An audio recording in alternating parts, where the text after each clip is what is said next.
In our long range plans, under the cluster of expectations, we are adding a social emotional focus for every topic. That doesn't mean that the rest of the social emotional learning pieces are not considered, but if we make one of them a focus while we're focusing on patterns, we tend to pay attention to it.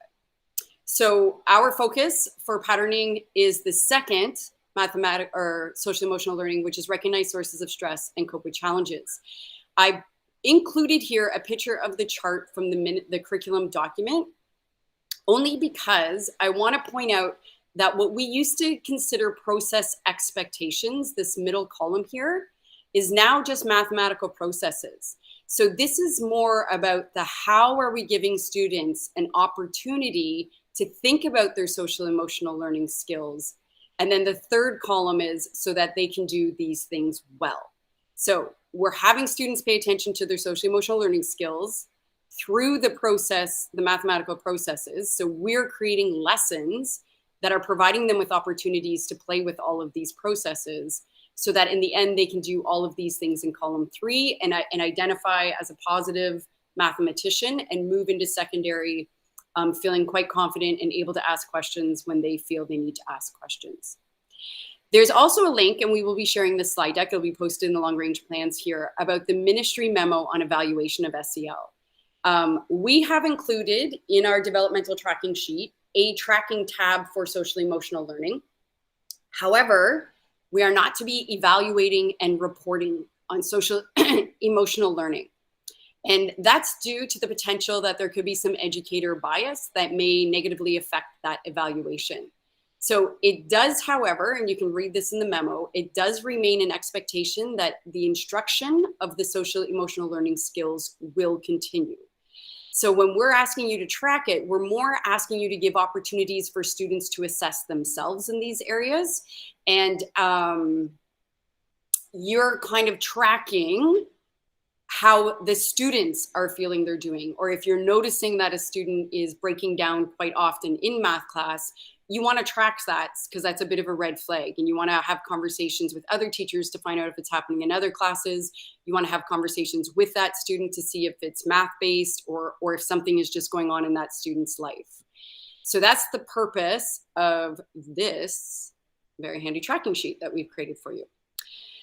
So focusing on this, basically what it means is students work through challenging math problems using the mathematical processes, understanding that the resourcefulness in using various strategies to respond to stress is helping them build personal resilience. And there's a couple exit ticket prompts there that you could use to get an idea of where students are at on this particular social emotional learning skill. And then, of course, there's a picture of the tracking sheet there. Okay, so when we are considering stress, there is a subconscious process that controls every action that we take in life, everybody, all human beings. And what we're concerned about is when that behavior chain involves a very negative thought about myself or about a child's self. And we want to intentionally interrupt that negative thought about oneself. So here's an example of a behavior chain that might happen in a math classroom. So during a number talk, I get a different answer than everyone else. This is the trigger. So this happens, this is going to result in a thought that I'm going to have about myself. Usually it's something along the lines of, oh, I'm so dumb at math, I can't do any of these questions. Based on that thought, I'm going to act a certain way. I might just stop trying to answer any questions. The outcome of that is going to be, I'm going to lose the opportunity to practice a foundational math skill, and that's going to create a gap in my understanding. Now, all behavior chains have one thing in common. They start with a trigger, and triggers come in many shapes and sizes. So it's important for us as teachers to recognize what potential triggers there could be. It is not our job to know every possible trigger in the room, but we want to help students identify what a trigger might be so that we can help them interrupt any negative thoughts. So some examples of triggers, it could be an environmental trigger. So example, I'm starting math class with a mad minute. Right away, that could trigger somebody because you're talking about competitiveness and speed. It could be a biological trigger. I might have a learning disability or my executive functioning skills have not developed yet. It could be a mental trigger, which is the belief about myself as a mathematics learner or what my math identity is. It could be emotional. So I'm becoming anxious when classmates are finished before me. And it could be social. And this could involve anything like members of my group, what? Members of my group are smarter than me. Members of my group don't do any work. Members of my group think I am dumb. Members of my group are dumb. So all of these things could potentially be a trigger for a student. So I've included here a little activity that you could start to think about doing with your students. We're revisiting this learning pit that we introduced last day. So if you weren't with us on the last session, you could go back and watch the recording. Jess and Jen from Grow did a phenomenal job of sharing with us how they introduced the learning pit to their students and how they continue to use it throughout the school year. And you could just do a really simple activity after you've done a math task. Have the students think about the math task that they just completed. Was there any time that you experienced frustration? And this could also be like, maybe I did the math no problem, but I was really frustrated with the people I was working with.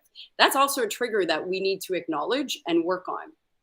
In groups, you would have them share when they experience the frustration. And this is a really great thing for students to hear, that other students are actually getting frustrated in math class as well, or during a math task. Sometimes we think like we're the only ones in here. Everybody else, if I look around, everybody else seems to be doing fine and understanding what's going on. I'm the only one who doesn't.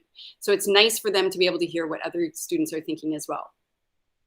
And then you would identify the area of the learning pit where you experience frustration. And there's a Google slide deck link up here that you could just make a copy of and use with your students that has a blank learning pit that they could then drag a thought bubble to the area and add the thought you experienced with that frustration. And then think about what actually triggered that thought and drag a rectangle to that area. So it would look something like this if you did it with students. So this is an actual one from my good friends Dinkar and Katrina. So one of them had a thought, I don't understand what the question is asking. I suck. I'm going to ask to go to the bathroom. And the trigger was everyone else had started the problem before them. So they've put it over here at the beginning of the learning pit because they didn't even get into the pit and they were already struggling. One of them said, am I doing this wrong? Why can't I solve this faster? I'm so dumb at math. The trigger was they thought they were on the right track. They tried a strategy and they thought they were almost at a learning pit, but it didn't work. And then they realized they were going to have to start all over again with a new strategy. So they became quite frustrated with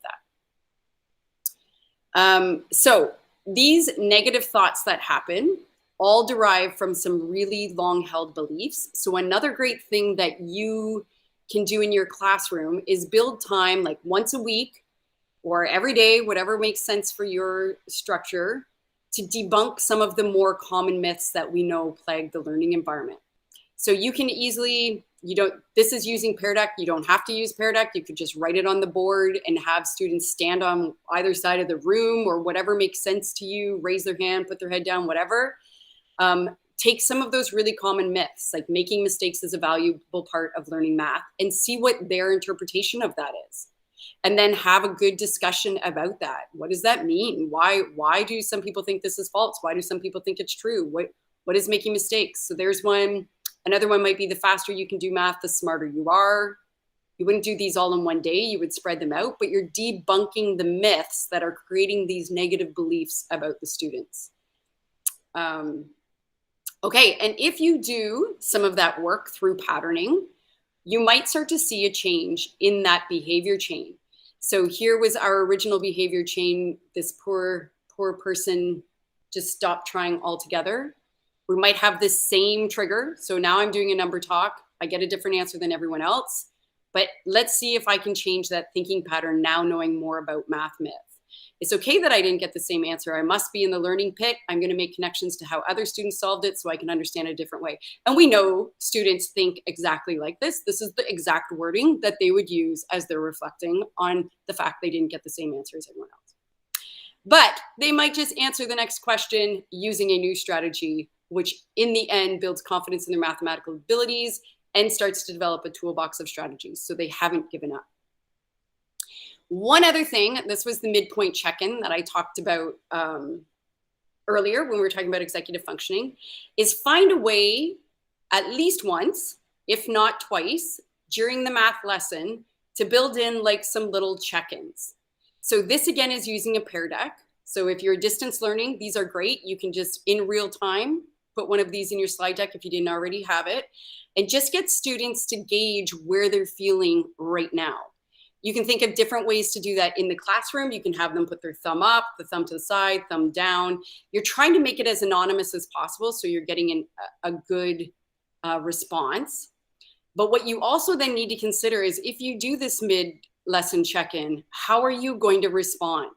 So you need to have a response in your back pocket. Even if one student is not doing well, what is your goal? Your goal is not to actually solve the problem, but to take a step back and then make sure you connect with that student before the end of the class. Okay? Another one, great one from Pear Deck. Again, just drag a dot to how you are feeling. There's 1,000 ways you could do this in the classroom. You're all way more versed at this than I am. And then at the end of the lesson, you could give an exit ticket that looks something like this, which will give you some feedback on how they're feeling about their math identity and that social emotional learning piece.